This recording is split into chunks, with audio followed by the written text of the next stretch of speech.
Good morning to dear student. Welcome to AVME online classes of class 8th. Our running chapter is chapter number 2 microorganism.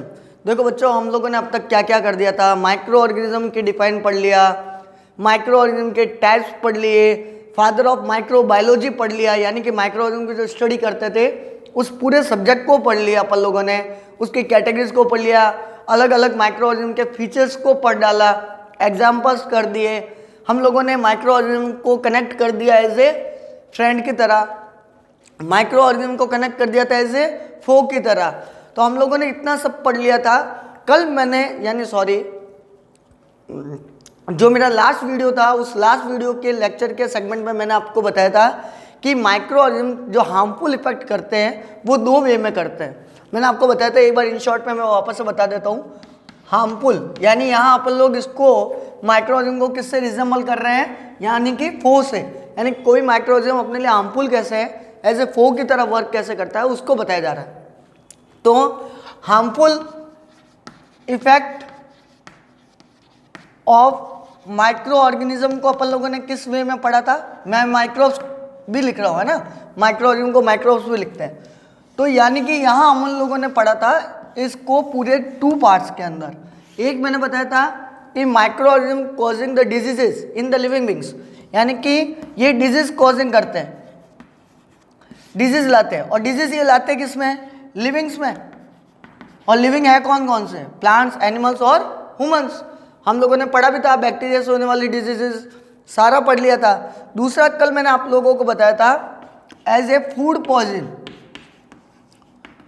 Food poisoning, food poisoning का मतलब होता है कई बार micro organism living को तो damage करते ही, उसमें disease लाते ही है, कई बार ये फूड में भी डिजीज लाते हैं। यानी कि फूड को क्या कर देते हैं, स्पॉइल कर देते हैं, फूड को पॉइजन बना देते हैं, जिसकी वजह से वो पॉइजन फूड हम लोग खाते हैं तो हम लोगों को वॉमिटिंग होती है, ठीक है ना। और रेगुलरली टाइम टू टाइम बार बार वॉमिटिंग होती रहती है, जिसकी वजह से कई बार जो अपनी जो स्टमक की जो अंदर की जो नर्व्स होती है वो खिंच जाती है और पेन होना शुरू हो जाता है बहुत ज़्यादा, ठीक है ना। और फिर साइड प्रॉब्लम्स तो है ही, आपको पता ही है। आज हम लोगों का डिस्कशन, मैंने आप लोगों को बता दिया फूड पॉइजनिंग का कॉजेज क्या है। फूड पॉइजनिंग के लिए रेस्पॉन्सिबल होते हैं ये छोटे छोटे microbes, just like as a rudraksha, ठीक है ना। तो ये माइक्रोब्स जो होते हैं वो फूड पॉइजनिंग का कॉजेज होते हैं, यानी कि ये फूड को स्पॉइल कर देते हैं, खराब कर देते हैं। और अगर टाइम टू टाइम अगर हम लोगों ने इसका रेगुलरली ट्रीटमेंट नहीं कराया प्रॉपर टाइम पे, तो हो सकता है हम लोगों को इसका बहुत बड़ा इफेक्ट देखने को मिल सकता है, ठीक है ना। अब देखो, ये तो प्रॉब्लम हो गई। अब आपको पता है कि साइंस हमारे लिए वरदान है, हमारे लिए ब्लेसिंग लेकर आया हुआ है ना। तो साइंस ने इस प्रॉब्लम का सॉल्यूशन भी किया हुआ है। आज का जो लेक्चर होगा वो यही बताया जाएगा कि फूड को पॉइजन होने से, यानी कि माइक्रोब्स के एक्शन से कैसे बचाया जा सकता है। यानी माइक्रोब्स फूड को डैमेज नहीं करे, उससे पहले ही अपन लोग बचा ले उसको, तो वो पढ़ेंगे आज। तो आज का जो सेगमेंट होगा, आज का जो लेक्चर होगा वो क्या होगा बेटा, फूड प्रिजर्वेशन। क्या होगा, फूड प्रिजर्वेशन।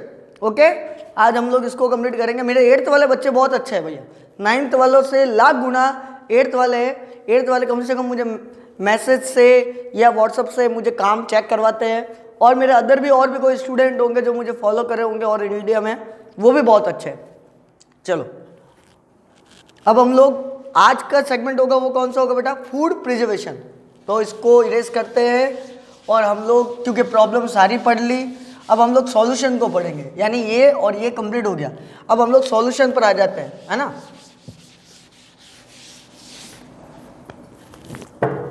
तो देखो, आज का जो टॉपिक होगा वो क्या होगा, फूड, शॉर्ट में लिखते हैं ना यार, छोटा ही लिखते हैं, food preservation.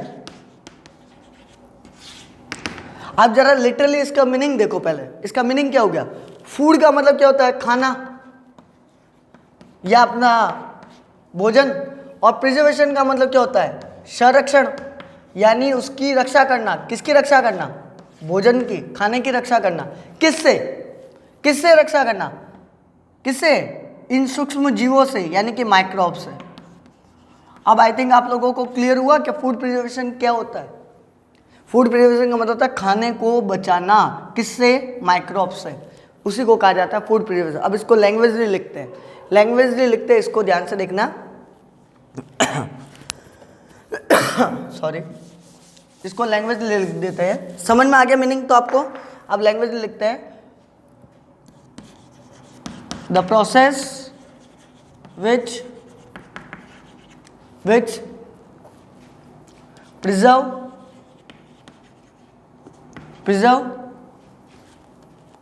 of our food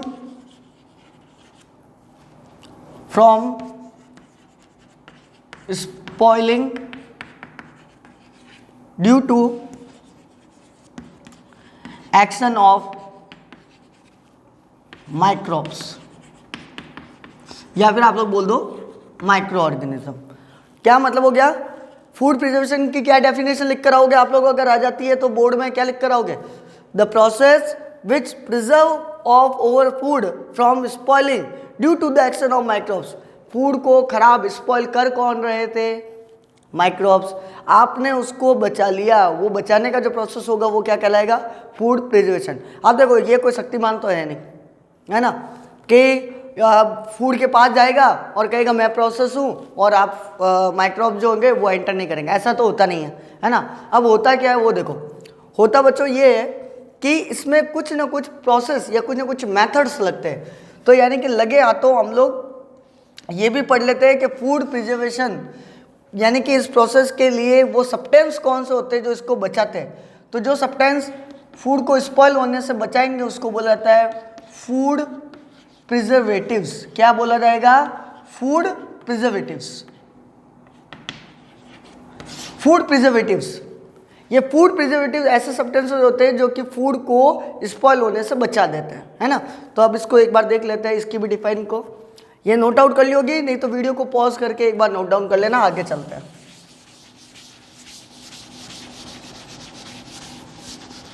क्या बताया मैंने आप लोगों को? इस प्रोसेस के अंदर क्या आता है? फूड प्रिजर्वेशन के प्रोसेस के अंदर सब्सटेंस कौन से हैं जो फूड को बचाएंगे? वो कहलाते हैं फूड प्रिजर्वेटिव्स। अब फूड प्रिजर्वेटिव की डेफिनेशन देखो, फूड प्रिजर्वेटिव की डेफिनेशन क्या हो जाएगी? Those chemical substances which prevent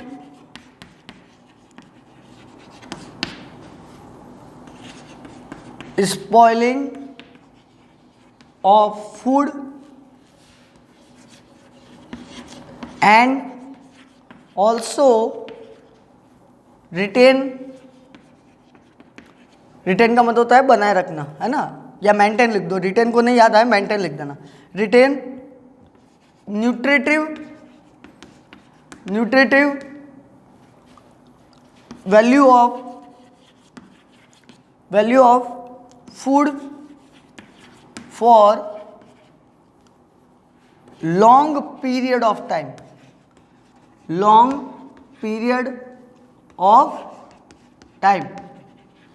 क्या मतलब हो गया भैया इसका? देखो ध्यान सुनना। फूड प्रिजर्वेटिव का मतलब हो गया कि फूड प्रिजर्वेशन के अंदर आने वाले वो सब्सटेंस, वो ऐसे केमिकल सब्सटेंस जो कि आपके फूड को स्पॉइल होने से बचा तो देंगे, साथ में वो उस फूड की न्यूट्रिटिव वैल्यू को भी बनाए रखेंगे। यानी आपका फूड खराब नहीं होगा।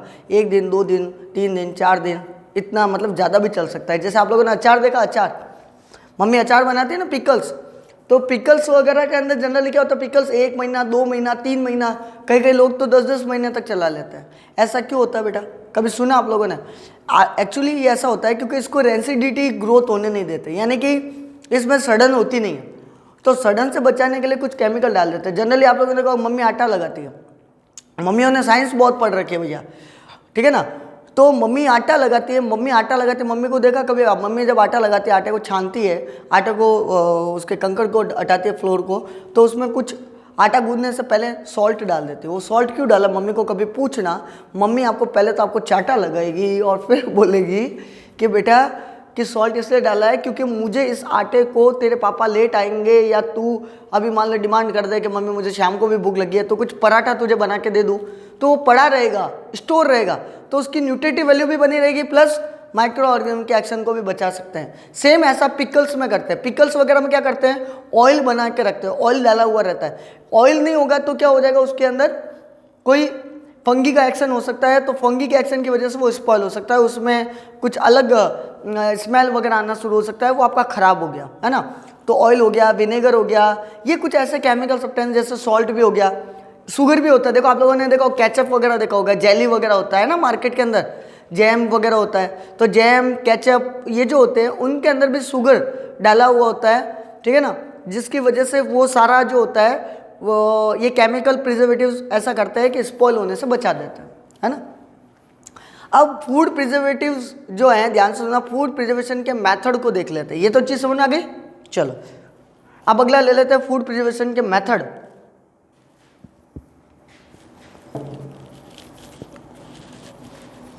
चलो चलो फूड प्रिजर्वेशन के मेथड देख लेते हैं, आ जाइए सभी काले गोरे प्यारे बच्चों को, ठीक है ना, काले गोरे और प्यारे बच्चों को मेरा हार्दिक निवेदन है कि थोड़ा मुझे फॉलो करो, कॉपी में लिखो, राइटिंग सही लिखो, नोट्स बनाओ, खुद से नोट्स बनाओ। तो फूड प्रिजर्वेशन के मेथड को देख लीजिए बेटा। मेथड्स ऑफ किसके हो जाएंगे, फूड प्रिजर्वेशन के। तो दो मेथड होते हैं, एक बाय केमिकली, आप केमिकली मेथड अप्लाई करोगे, दूसरा कौन सा मेथड आप अप्लाई करोगे, फिजिकली।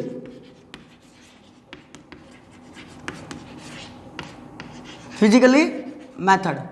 तो दो मेथड हैं आप लोगों के सिलेबस में, और ये अपना लास्ट टॉपिक है शायद, आई थिंक मेरे हिसाब से लास्ट फंडामेंटल टॉपिक है, फिर कंप्लीट हो जाएगा ये चैप्टर भी आप लोगों का, ठीक है ना।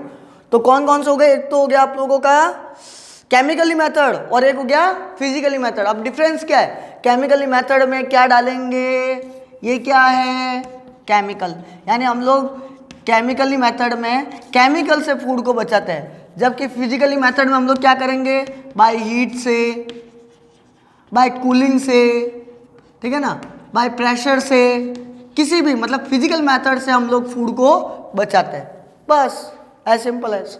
आज हम लोग एक करेंगे, अगले वीडियो में नेक्स्ट फिजिकली वाला करेंगे।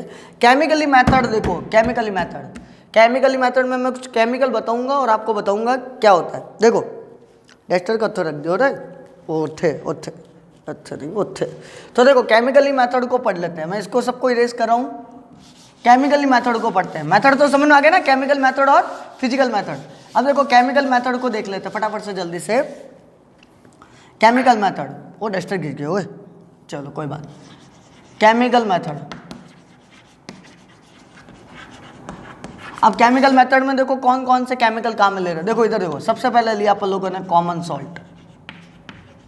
क्या लिया, कॉमन सॉल्ट। कॉमन सॉल्ट कहाँ काम में आ रहा है, देखो बेटा वेजिटेबल्स में, वेजिटेबल फ्राइंग में, ठीक है ना, कुकिंग में, ठीक है ना, और फिश में, मीट वगैरह में, यहाँ पर आप लोगों का कॉमन सॉल्ट ऐड किया जाता है, और इन सब्सटेंसेस को, इन फूड को, आइटम को वो क्या कर देता है, प्रिजर्व कर देता है due to the action of microbes. Common salt की खासियत होती है, कॉमन सॉल्ट बोले तो सोडियम क्लोराइड, मैं फॉर्मूला भी लिख देता हूँ, चलो NaCl, सोडियम क्या बोल रहे हैं इसको, सोडियम क्लोराइड, ठीक है ना।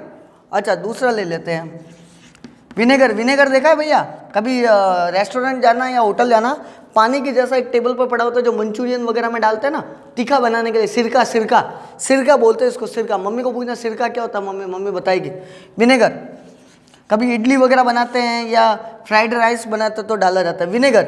विनेगर को बोला जाता है, विनेगर का फॉर्मूला होता है एसिटिक एसिड होता है, इसको बोलते हैं CH3COOH। क्या बोलते हैं, CH3COOH, ठीक है ना, ये डबल जीरो नहीं है, O है। विनेगर, विनेगर आपका क्या करेगा, विनेगर भी फूड सब्सटेंसेस को प्रिजर्व करने का काम करता है एज ए केमिकल की तरह।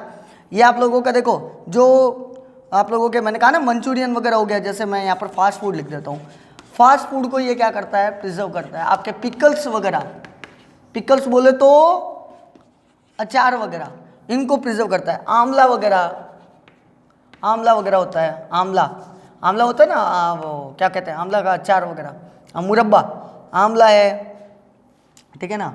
मैंगो को भी ये, मैंगो पिकल्स को भी ये बचाता है, मैंगो पिकल्स ETC। आम का अचार भी होता है। चलो थर्ड ले लेते हैं, ऑयल भी पिकल्स में डाला जाता है, ध्यान रखना, ऑयल्स भी पिकल्स को बचाता है, ठीक है ना। ये ऑयल भी क्या करता है, पिकल्स वगैरह को प्रिजर्व करता है। आप लोगों ने देखा होगा वेजिटेबल्स में अगर ऑयल कम पड़ जाता है तो वेजिटेबल भी खराब हो जाती है। वेजिटेबल्स बनाने के लिए, वेजिटेबल कौन सी, फ्राई वाली, है ना। चलो ये भी हो गया। और कौन सा हो जाएगा आप लोगों का, एक और मैं बता देता हूँ आप लोगों को, इंटरेस्टिंग नॉलेज दे देता हूँ। डस्टर कहाँ कर जाते हैं। अच्छा, और कौन से हो जाते हैं, एक और मैं यहाँ पर लिख देता हूँ, है ना, बोर्ड तो पूरा ये है, अब तो यहाँ लिख देता हूँ। सोरबेट होते हैं, सोरबेट। ये सोरबेट क्या करते हैं, ये सोरबेट आपके मिल्क को बचाता है। देखो, मिल्क और मिल्क के प्रोडक्ट को भी बचाएंगे, मिल्क प्रोडक्ट इनको प्रिजर्व करके रखते हैं बेटा, ध्यान रखना। मिल्क और मिल्क के प्रोडक्ट को क्या करते हैं, प्रिजर्व करके रखते। तो कौन कौन से हो गए, देखो, कॉमन सॉल्ट हो गया, विनेगर हो गया, वेजिटेबल ऑयल्स वगैरह हो गए, सॉर्बेट हो गया। एक और भी होता है मेरे हिसाब से, ये देखो, ये फिफ्थ लिख देता हूँ मैं,